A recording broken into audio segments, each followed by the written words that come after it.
Okay, so before we jump into Ghana, as I said in my caption, I first have to start with Cuba. For a long time, I wanted to go to two places, Cuba and Ghana. I just could not get what I felt like was like a sitter for Ghana, so it kept putting it off because I just felt like it was so far. I knew I wanted to stay a while.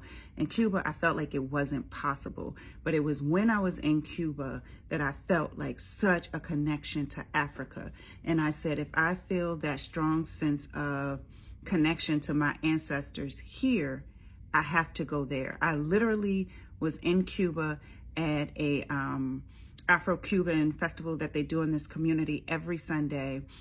And I said to my daughter, we're going to Ghana. I don't know how, I don't know what we need to do, but we're going to Ghana. That was on a Sunday. And I made this decision. I said, if we could come to Cuba, we don't have access to any of our like cell phone devices unless we're on Wi-Fi. I don't speak the language. I only had to use cash, and it was only my daughter and I felt safe, and we had such an amazing trip. I'm like, if we could navigate Cuba, we most certainly can go to Ghana.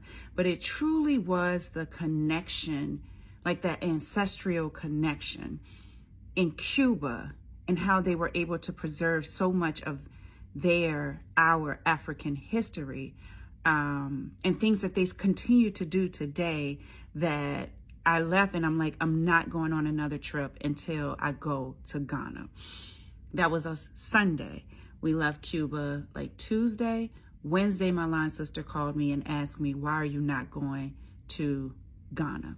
I said, oh, I don't have a sitter for my daughter, blah, blah, blah, because she was doing a trip. Your trip is 21 and over. She said, bring her.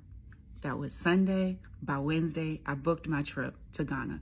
Okay, but before going to Cuba, and before showing you all like what we did in Cuba, because I also feel like people need to go to Cuba, and I don't know what it's going to be like with this new administration, I want to give you a few tips.